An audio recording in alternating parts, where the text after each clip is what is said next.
Welcome to Beyond Speaking with Brian Lord, a podcast featuring deeper conversations with the world's top speakers. Hi, I'm Brian Lord, your host of the Beyond Speaking podcast. Today, our guest is Adam Kreek. Adam is one of North America's top management consultants and executive coaches. He's got degrees and certifications from Stanford University, UBC Sauder School of Business, and Queen Smith School of Business. He's a guest lecturer at the University of Victoria and teaches strategies and skills for leadership, high performance, and perseverance to corporate and government teams globally. With the Olympics coming up, we thought Adam would be a perfect fit. He's a two-time Olympian. He holds 60 international medals, including Olympic gold and multiple Hall of Fame inductions. In 2013, Adam made the first ever attempt to row unsupported across the Atlantic from Africa to America and was the subject of the NBC Dateline documentary Capsized. Adam, thank you so much for joining us. It's great to be here, Brian. What is, I guess with the Olympics coming up, I know we'll talk about some of the business things, but as an Olympian, what are you feeling right now, and what memories are brought back for you with the Olympics coming up? Well, one thing I'm feeling right now with the Olympics coming up is just a memory of the news cycle, which is more of a side note in that, before every Olympics, there's a lot of negativity that comes into the games. There's a lot of criticism. And I think it's really important to recognize that that is a pattern. And when I was a young athlete, I had great coaches and mentors who pointed out the news cycle, and that really helped me manage what the conversation would be, and actually help push that to the side. One of the key concepts that helped me as an Olympian, and then certainly helps, my clients now as an executive business coach, is the locus of control. So you need to focus on what you can control. So as an Olympian, you can't control what the news media is going to say and the negativity bias that they're going to have, and all the news stories that they'll be covering leading up to the games. But what you can focus is the information that you do choose to consume. And two, you can focus on the job that matters, which is, preparing for the games. So, the athletes right now, which is like, myself, when I was preparing for the games, a number of years ago, they're getting close to the end of what I call a super compensation phase. Especially in the very physical events where they've pushed their bodies harder than they've ever pushed their bodies before in their life. And now they are scientifically and carefully tapering so that they will be powerful, juicy, strong, limber, and the nerves will be ramping up too. So they'll be starting to anticipate it. And in the next a week or so, the athletes that are competing at the first week of the Olympics will be actually showing up on the venues, and that's when the nerves really start to bubble. How do you handle that sort of? I know a lot of people right now have been going through tremendous stress and everything else. For an Olympian, you have to deal with that as well. What are those specific ways? You've already talked about sort of focusing out, realizing the negative is going to come. Mm-hmm. How do you get your mind shift onto the positive? How do you get, there's a number of techniques. One is recognizing that discomfort is going to come and welcoming it and being grateful for it, being grateful for the discomfort, because you know that the discomfort is a tool. It's a tool to help you perform. One of the phrases that we would often say on race day, especially because you'd be very uncomfortable, you'd be pulsing with nerves. You'd say, "Wow, today is a special day, and today is a day just like every other day, but it's just a special day." And that way, you could deal with the discomfort a little more, I guess a little more gracefully would be a great way to describe it. And then you welcome it. You welcome the nerves, and it's recognizing that the nerves are there to help you. And when you have this feeling of fear, it can be easily transmuted into this feeling of courage, into this feeling of volition, into this feeling of drive. And there's a lot of benefit. One of the conversations I'd often have in my head is that, my body is producing all of this energy to help me. The stress is here to help me. My body is not trying to hurt me. It's my brain is recognizing that there is a future event that is coming that is going to be difficult. And so my body is creating adrenaline, it's creating cortisol, it's creating all of this energy to help me do my job. And so it was my job as the higher being, who had control over my body and awareness over my body, to do some of the simple things that we all know we need to do in times of stress. Take deep belly breaths, breathe through the nose, drink lots of water, take care, have self-compassion, make sure that you're resting properly, taking time for yourself, setting healthy boundaries. There's so many things that you can control in times of stress that that when the nerves do come and then the discomfort comes, it's important to focus on the things you can control and welcome the energy of the body. One thing that has been impressive about what you've done both in business and in athletics is staying at a high level. So I'm getting a lot of questions from clients now, some of whom had really difficult years last year, and some of them in construction. I know you do a lot of talk for safety talks, that sort of thing. They're saying, how do we keep at this high level, and how does someone sustain greatness? Well, how do you sustain greatness? There's two forms of motivation that push us to greatness. And there's the extrinsic motivation, and then there's the intrinsic motivation that comes. Extrinsic motivation, I don't talk a lot about or teach a lot about because I feel like that is natural. If you're a naturally competitive person, you are extrinsically motivated. You see someone else, you want to compete against them, you want to beat them, you want to raise the bar. Likewise, if you're an individual who's within a large organization, the big organizations are set up with so many extrinsic motivators. Get the next job, get the next title, get the next promotion, get the next piece of social recognition. And there are so many different extrinsic motivators, right? We're seeking pleasure and seeking reward, or avoiding pain, or we're looking to conserve energy. And those are the three main motivators that will motivate us extrinsically. But when we talk about sustaining success, success is sustained when we have intrinsic drivers that are actively harnessed. And I say sustained success happens when we both harness extrinsic motivators and intrinsic motivators. You find the extrinsic motivators that are driving you forward, and make sure that those extrinsic motivators are in full alignment with your intrinsic motivators. And one of the best ways I've found to define your intrinsic motivators and the cognitive space that we hold, the decisions we make, towards the positive self-talk that we need to ingrain within us, is to be very aware of our values, what we value, and being very clear on the utility of values. And so when I was younger and when I was an athlete, intuitively, I would pair extrinsic motivation with intrinsic motivation. And as I moved into the world of executive business coaching, I discovered, the tools and the language that were necessary to make sure that we were doing that on a regular basis. And I found that there's a lot of confusion and conflation between values and other ideas. People think values are principles. People think values are characters. People think values are beliefs. And each of these are slightly different concepts. And how I like to define, and it's hard to define something because you have to define it by other words, but values are these character traits that we hold of highest importance in our own life, in our own personal truth, that we use to make decisions, both consciously or unconsciously. So when we talk about sustaining success, you can sustain success as an individual and you can sustain success as an organization.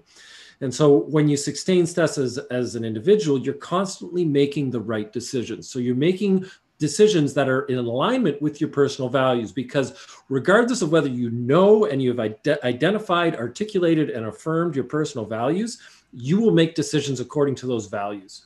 And if you don't, you will suffer. You will suffer the pain. You will suffer the failure. You'll suffer the lack of confidence that comes from not living your personal truth, not living your values.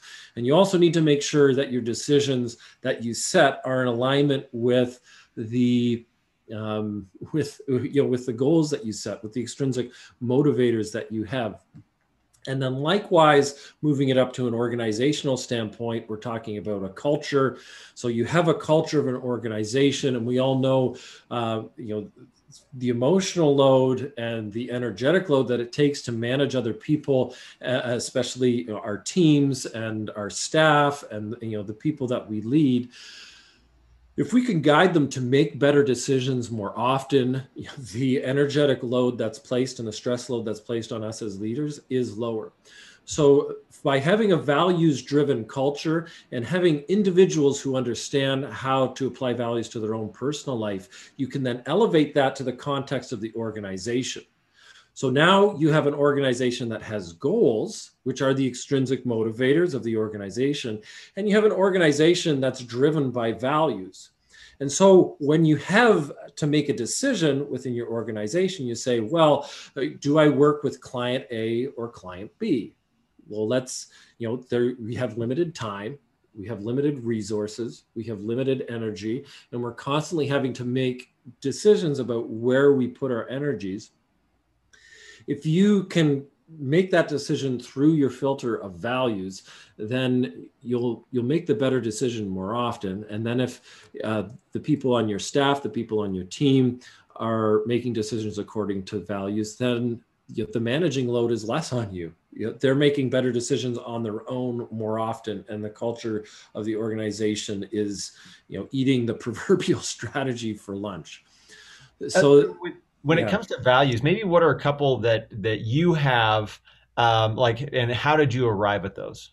Yes, so I would say one value I have is generous impact. So this value of generous impact, I learned about it. That was actually a long time ago. It was back in my athletic journey. Like you said before, I went to the Olympics a couple times, won an Olympic gold medal. I won a number of world championships. And I was really lucky to be part of a team for about a decade who is just winning and winning and winning and repeating success. And I think a big part of that was that we were a very values-driven team. But through that context, and especially as a younger person, you discover your values through the high points and the low points of your life. And we had just won the world championships. We'd gone to Seville, Spain. I was rowing in the men's 8, so these long, skinny boats. And we win the race. We're the first men's 8. I'm a Canadian, so we were the first men's 8 in Canada to have ever won a world championship. So we're going in the history books. It's world's first heavyweight champion of the world. Walking around in Spain. You're in your early 20s. What could be better? It was a really good day. But then it was about a week later. I was back in my hometown, and I was getting ready for another year of training. We were working up towards the Olympics that were still 2 years away, and I just found myself empty, depressed, demotivated, not knowing if this journey was for me. And really what that was telling me, and what that was my values were out of alignment with my goals. Values are never achieved. Values need to be lived. They are never achieved. They just always need to be expressed and used, and decisions need to be made according to them. And so after some soul searching and some consultation with mentors, I realized that a very strong personal value of mine is generous impact. So generous impact. And for me, the decision I made at that point in time was to become a big brother through Big Brothers and Sisters. Oh, very cool. And I found this little guy. He's 8 years old at the time. We still have a relationship to this day, and he's actually grown up. You can't see it on Zoom, but I'm about 6'5", 235 pounds, and my little brother is even bigger than me, which I would have never guessed when I started hanging out with them. Just mentored him to be tall. Yeah, exactly. I just passed the tall mentorship. But by having that impact, it really restarted my motivation, restarted my drive, and it enabled me to achieve my goals in my way, according to my own personal truth. And I found that, honoring this need to deliver a generous impact in all that I do has certainly directed me to my current career, as an executive business coach, and all the projects that I take on. And I know that if I'm not delivering a generous impact in all that I do, then I'm not honoring my personal truth. I'm not honoring myself, and I've become victim to self-sabotage. So that's certainly one value that I hold, and I've got a number of other ones, like vital physical sensations. I need to feel alive. I need to feel physical. I need to feel that energy. And for me, that's involved in live presentations that I give. It's involved in in exercise, and I've every week and every day I'm going out and I'm doing something physical, simply because that's my nature as a being. And I value growth and flow. So making sure that I'm growing, and it's in a state that's sustainable and engrossing. And I value loving connection. So I want to make sure that I'm connecting in a loving way to the people that I interact with. And so these are the values that I live by. And I guess the final one is persistent ambition. So I'm a very ambitious person. And although I'm friendly, I'm also very competitive. And there's a lot that I want to achieve, and I feel the need to achieve in my life. So I need to make sure that I'm channeling that ambition in a way that is persistent and honors that part of my nature. And again, everyone's values are slightly different. And I've got a very defined method that I work people through. I was just working with the Centers for Disease Control earlier this week, and ran a lot of their senior leaders through, the personal values discovery process.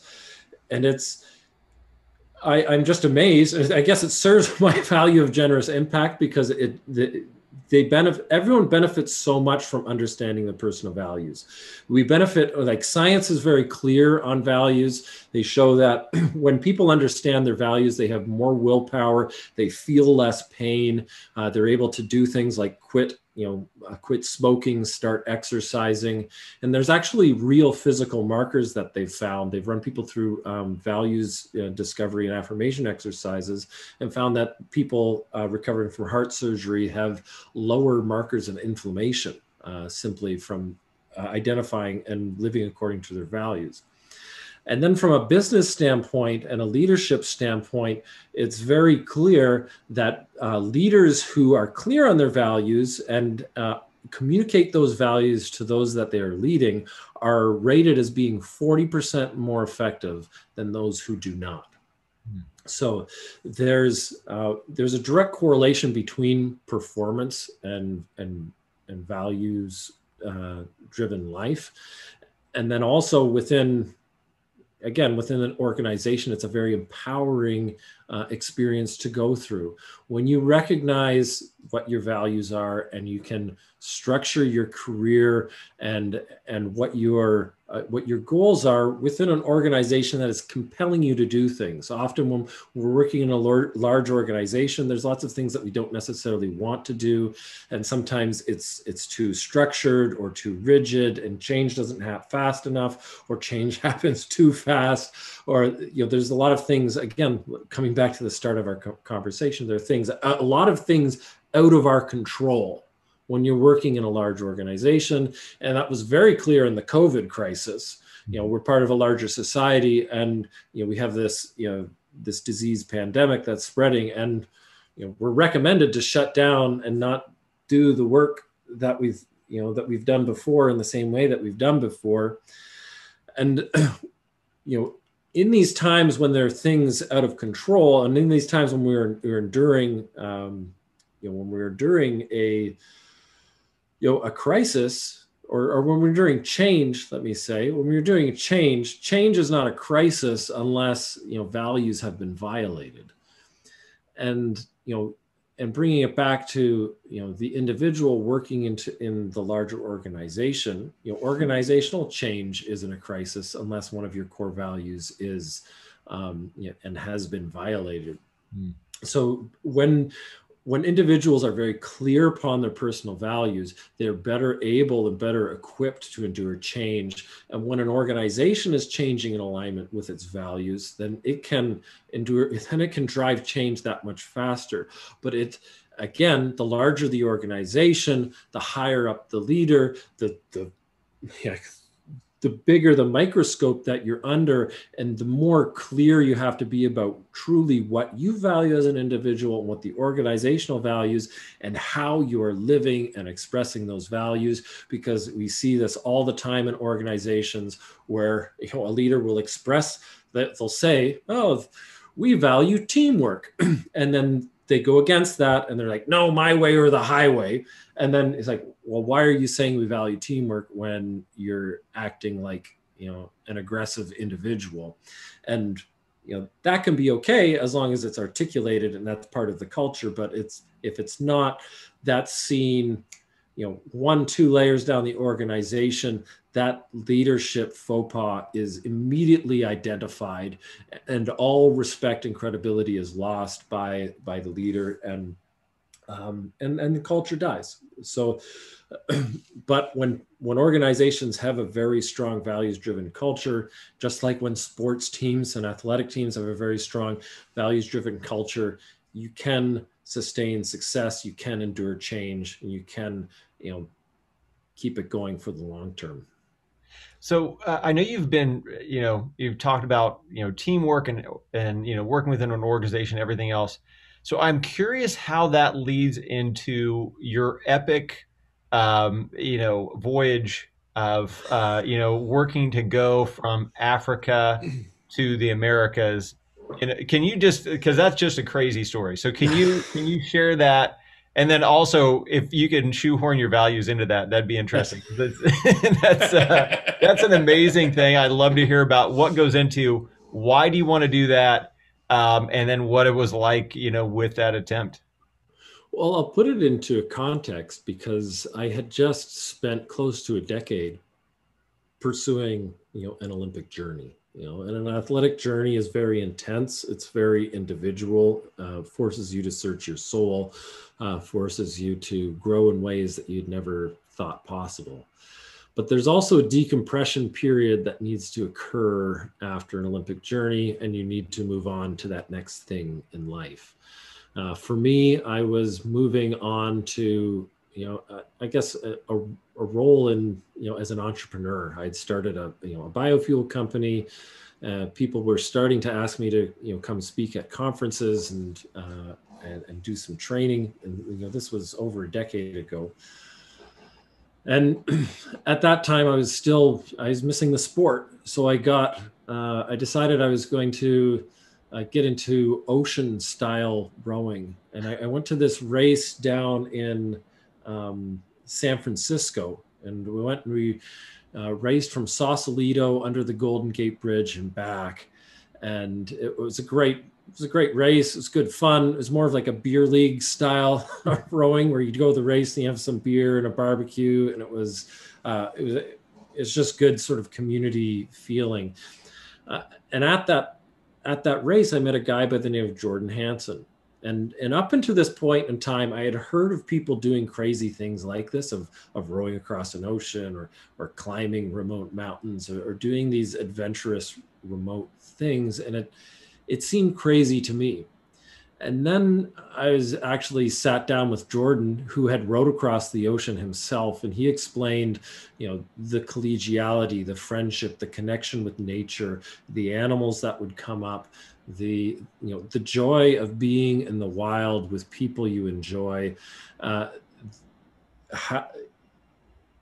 it just captured me, and it captured my imagination. What would it be like to be in a rowboat in a starry night in the middle of the ocean, where you're closer to the astronauts in the space station than you are to anyone on land? What would that feel like? And that idea captured my mind, and it captured my imagination, and that led a 5-year journey from ideation to execution, I suppose. So we started building a program, building a project. We had to put together $500,000. I'm not independently wealthy. I've got a mortgage, a minivan, 3 kids. It's so I had to figure out how to put the money together to make a project like this work. And we managed to do that. We did that in, and again, right, in alignment with our values. As a team, we valued, exploration and discovery. We valued connection with one another, connection with the unknown, the wilderness, connection with God, and all that's, that mystery that's out there when you pull yourself out of society. We were again motivated by impact. We reached over 30,000 school kids with our educational programming. We partnered with 8 different universities. We helped some people get their PhDs, their master's degrees. We studied human psychology under duress. We were studying ocean science. We were studying human device interaction. We were working with NOAA, the National Atmospheric and Oceanic Agency, giving them weather readings. We were doing a lot of stuff on this boat, beyond just rowing 12 hours a day. and so it was a long journey of preparation, and it was a thrill to certainly launch from. We launched from Dakar, Senegal, and what a joy to see Africa slowly melt away in the horizon over a couple of days as he took some strokes, and also kind of scary. and then then you go through a bit of an adaptation period. The first couple of days are exciting, and then from say day 3 to 10, you're thinking like, you stupid idiot, like what did you choose to do? Like this is ridiculous. You're on a little boat in the middle of the ocean alone with 3 other guys.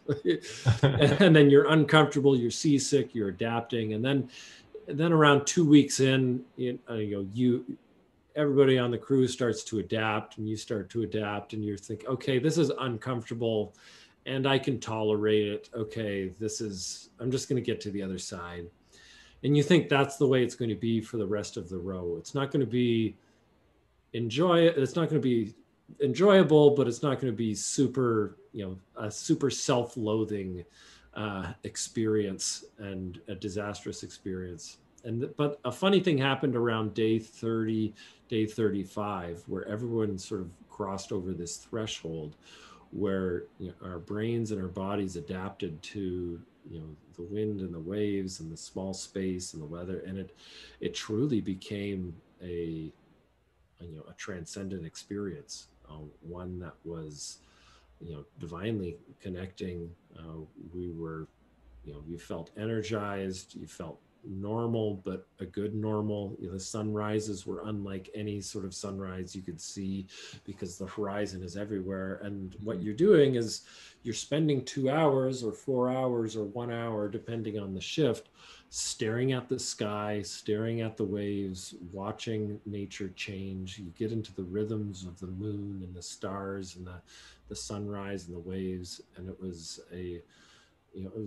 that was just magical. and we'd have, whales would come swim up to us, dolphins, flying fish, flying squid.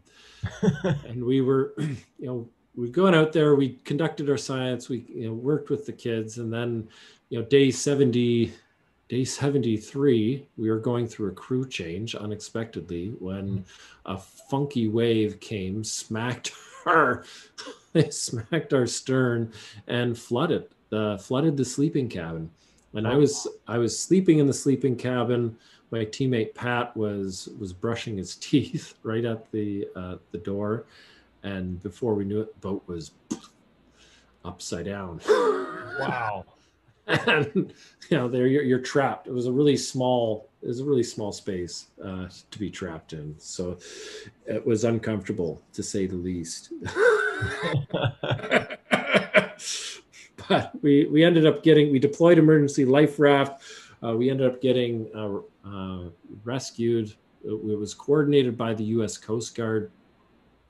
So what a thrill to have the Coast Guard from Clearwater, Florida. There, they diverted a boat called the MV Hygiene, who came up next to us, and we were able to climb out. That was 13 hours after the capsize.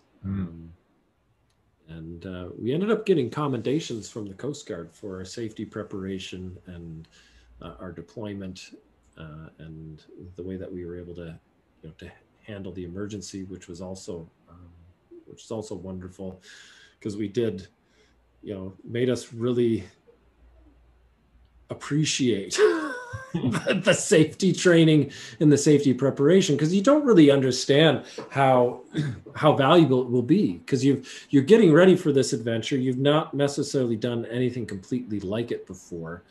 And we went to this group in the Pacific Northwest called Q3 in a town called Bellingham outside of Seattle, and they train the Navy or helicopter people or fishermen. And so we went through their training for 36 hours, and we deployed life rafts, and we were floating around, and we just thought it was crazy. And we thought we were, tough guys. Here we are going through this emergency training. This is never going to happen to us, but this is kind of cool.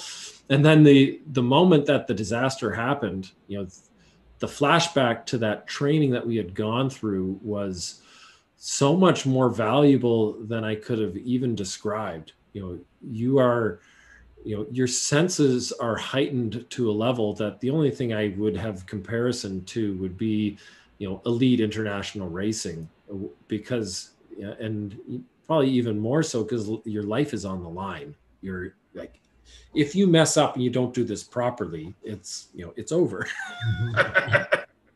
So you better do it properly. Oh, wow. Well, that's an amazing journey. What's one big takeaway that you share with people from that? Well, there's one big inspirational takeaway, and if we want some inspiration, dose some inspiration bombs. Is that fear and doubt are the taxes we must pay to experience the incredible. And so often people would think that I'm a thrill seeker, simply because I would choose to go out in big waves and big ocean and abandon my family and the comforts of land and all of this. But in fact, the opposite is true, is that I'm a seeker of peace. And what I've found living my life is that peace is on the other side of what we fear the most. And that, and if I could say the one thing that I feared the most when I was thinking about crossing the ocean was being trapped in that cabin as water flooded in. And I must say that I would have nightmares about that, preparing for the ocean. And then when I actually lived through it, it was no problem. Right? And there is, and I'm going to step back just a little bit. So like in around day 50 or day 60, and I was sleeping in the cabin, And this is in contrast to, because before we capsized, we were picked up by big waves. We were thrown around. We had oars snap. We had some other scary experiences that made us feel really uncomfortable and, unsure. And so there's certainly times like that where you're pushed to the edges of your comfort, from a security standpoint. But it was around day 60 where I was sleeping in the cabin, and all of a sudden I hear this hooting and hollering from the guys on the deck. And like, come out, you got to see this. And I was like, what? It's like, I'm sleeping. No, you got to see this. And so you crack open the little hatch door and you pop your head out. It's the middle of the night, and it's a moon bow. I've never heard of that. Neither had I until I saw one. It's it wasn't an acid flashback. It was actually a real natural phenomenon. Actually, I think first documented by Aristotle, I believe. But it's a rainbow cast by the moon. And so if you can picture a starry sky, like a beautiful, zero light pollution, and the stars are so bright, the Milky Way is just splashing across the sky, and there's a rainstorm in one corner, and as the rain is falling, the light of the moon is reflecting off the rain and casting a rainbow over the Milky Way. And it's one of those sights that leaves you speechless. And you try to describe it, but it's hard to describe. But it was just one of those incredible, peaceful, connective moments. And again, if I wasn't willing to go through the fear and the doubt of, the journey itself, I would never have the peace and connection of the moon bow. And it's, and I'd say that's one of the biggest takeaways. Fear and doubt are the tax we must pay to experience the incredible. And as we recognize that, and as we go through the tough times in our life, and I think that's the greater metaphor, in our own personal life, our boats can be capsized. We can break our oars. We can feel uncomfortable. We can be pushed into a corner. It's funny, having gone through, rowing across an ocean, having, gone to the Olympics, sometimes I laugh and I shake my head because, middle age can almost be more brutal than that, where you're trying to figure out how to raise kids, drive your career, figure out how to secure a house, where you're going to live, to build a life, to put all that sort of, middle-aged stuff together. The metaphors lay true. And they're so very useful. So as you're going through, the big waves and you're getting pushed around by the currents of life, to recognize that, the incredible is around the corner. And if you can endure and show grace and persistence, throughout the tough times, then you're rewarded with an undeniable feeling of peace and connection when the inevitable good times do show their face again. Great. Well, Adam, thank you so much for sharing your stories with us and your wisdom and experience, and we really appreciate it. So thank you so much for coming on. Yes. Well, thank you. It's been a pleasure to have a conversation with you. Thank you. So for everyone listening, make sure to subscribe, rate, and review the Beyond Speaking podcast. And if you're interested in Adam, definitely check him out at premierspeakers.com or nationalspeakers.com. So on behalf of everyone at Premier and National, thank you so much for listening. And make sure to check out this and other episodes of the Beyond Speaking podcast. Thank you for joining us for the Beyond Speaking podcast. To learn more about today's guest, go to beyondspeak.com. Make sure to leave a review and subscribe wherever you listen.